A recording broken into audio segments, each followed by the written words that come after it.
People, our UK did not even make it to top 3. Your almighty US did not even make it to top 5. In fact, which countries then made it to the top 10 countries with the most powerful passports in the world for 2024? Some of these countries actually shocked me. If you really want to know, stay tuned. Stop that.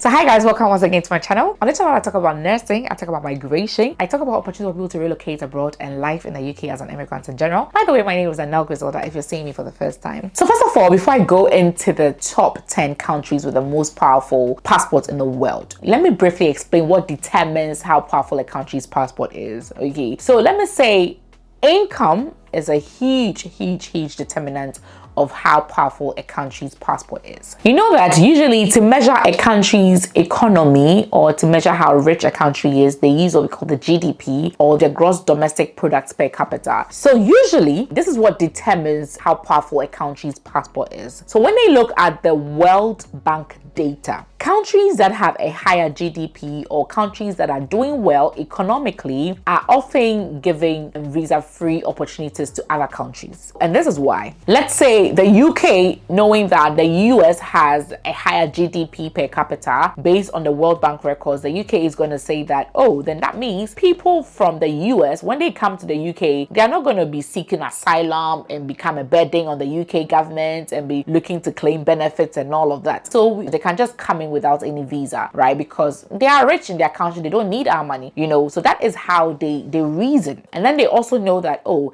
if in America the GDP per capita is high, the economy in America is good, that means most people in America are assumed to be doing well financially, they are okay. So when they come into UK as well, the UK government say when they come, they can even, you know, they have enough money to spend and also build our economy. So let's just let them come in free without any visa. Let us let them come in without any visa. That is what mainly determines, okay, how rich a country is. If a country is rich, more countries would want them to come into their country visa free because the country is rich. People in that country are likely to be okay financially, and when they come into your country, they'll buy a few things, they'll go into hotels, they can pay for it, and they're not going to be a burden. They're not going to engage in social vices, they're going to be armed robbers because they are fine, you're okay financially. So that is what determines the strength of a country's passport. So the better your country is financially, the more countries that will allow you to go in visa free, and the more countries that allow you to go visa free, the more powerful your passport is. I hope this was well understood. And let me also say that this is not permanent, okay? So the top 10 powerful passports in the year 2000 is not the same as the top 10 powerful passports in the year 2024. Let me give you an example. Citizens of the UAE could visit only 35 countries in 2006. They could only go to 35 countries in 2006 because as at that time, based on the World Bank data,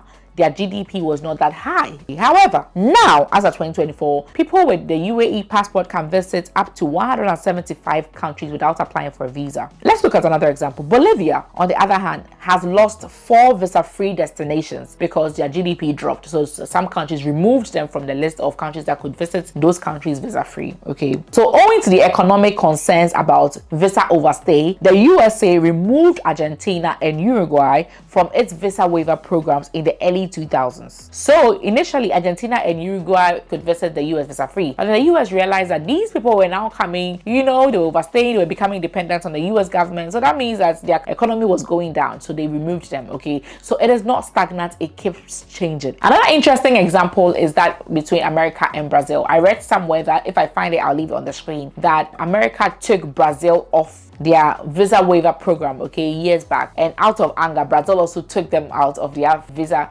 waiver programs as well. So when you are from Brazil, you could go to America without a visa, right? And then America said, no, now if you're from Brazil, you have a Brazilian passport, you will still need a visa to come. Brazil also got angry and said the same thing, then did the same thing to Americans. So now if you're an American and you want to go to Brazil, you need a visa. It's just, how do I say, petty, you know? So this means that the list always changes. Okay, so if you're watching this in 2024, it can be very totally different from 2025. But there are some popular countries that have been around the top 3 for, let's say, 6 years consecutively every single year. These are the world's most powerful passport of 2024. Where did I get my data from? I got information from the World Economic Forum of Travel and Tourism Development Index 2024, and I also looked at Henley Passport Index, okay, but let's go with the Henley Passport Index, okay. They have been in existence for over 19 years and they are known as the world's most powerful passport tracker, okay. So according to the Henley's Passport Index of 2024, the number one country with the most powerful passport is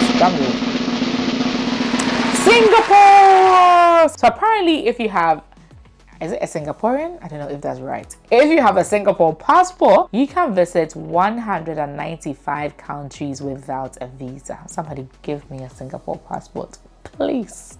Wow, that is insane. So when you look at second place, according to the Henley's Passport Index, 5 countries that made it to number 2. So we have France, we have Germany, we have Italy, we have Japan, and we have Spain. I never thought Spain's passport was more powerful than the UK passport. I would never have imagined, never, ever. Okay, so these France, Germany, Italy, Japan, and Spain, if you have passports from these countries, you can visit 194 countries in the world without a visa. That is insane. And coming in at number 3, we have 4 different countries, okay? We have Austria, we have Finland, we have Ireland, and we have Luxembourg. And they can also visit 193 countries without a visa. We have still not seen the UK, we have still not seen the US. Where are they? In fact, we have still not seen Canada. What is happening? Okay, now let's look at number 4, okay? It's just 3 countries in 4th place. And when you have a passport from these countries, you can visit 192 countries in the world without a visa. Making it to number 4, we have Belgium, Denmark, and our dear UK.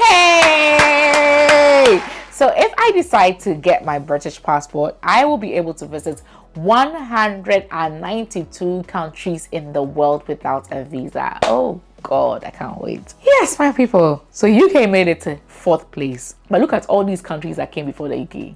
It's funny, isn't it? Now coming in at number 5, we have 3 countries, okay? So we have Norway, we have Portugal, and we have Switzerland, okay? And if you have a passport from these countries, you can visit 191 countries in the world without a visa. Now coming in 6th place, we have Australia, we have Greece, Malta, and New Zealand. If you're from any of these countries as well, you can visit 190 countries in the world without a visa. Okay, before I go ahead to give you the 7th, 8th, 9th, and 10th passports, let me give a big shout out to the sponsor of today's video. So today's video is proudly sponsored by Lemfi, okay? So if you want a money transfer app that has 0 transfer charges, that has the best rate on the market, and that allows you to send money from the UK, Canada, or the US to up to 10 different African countries, and then you can send these monies to bank accounts in these countries or mobile money accounts if these countries have mobile money, without directly and instantly, without any issues, hassle-free, then you should be looking at Lemfi, honestly. And the amazing thing is that if you use the code NANEL and you make your first transfer of £100 and above, you get a whopping £15 cashback, okay? And if you want any amazing referral bonuses as well, you can also generate your own referral link and share to your friends and family. Lemfi is the best. I've been working with this company for over 3 years now, and I must say honestly, I have never been disappointed, okay? Remember to use my referral link NANEL, or just go in the description and tap on the link and make your first transfer now. You can use it whether you use an iOS or whether you use an Android, okay? Thank you so much, Lemfi, for sponsoring today's video. Coming in at number 7, we have finally Canada. How is this country pronounced? Czechia? Forgive me, guys. And Hungary and Poland, okay? So these are the 7th most powerful passports in the world. People with these passports can travel to up to 189 countries in the world visa-free. And then coming in at number 8, the only country at number 8 is almighty, your almighty, our almighty, Donald Trump's almighty, Joe Biden's almighty, America, United States of America. They are too known, they can only visit 188 countries visa-free. US, I'm disappointed in you. I was expecting you to be number 1 with all your bragging. Anyway, in 9th place are 3 countries: Estonia, Lithuania, and United Arab Emirates. Hey, UAE, yeah, they are doing so well. So if you are from any of these 3 countries, Estonia, Lithuania, and UAE, you qualify to travel to 187 countries visa-free. Latvia, Slovakia, and Slovenia, they made it to number 10 with 186 countries visa-free. So ladies and gentlemen, which of these passports do you have at the moment, and which of these do you want to have? Do you think it will be necessary to do another video on the 10 weakest passports in the world, or is not necessary? Should I do a video on that, or is not necessary? And which of these passports would you like to have? So let me know in the comment section what you think, okay? Thank you so much for watching. Bye.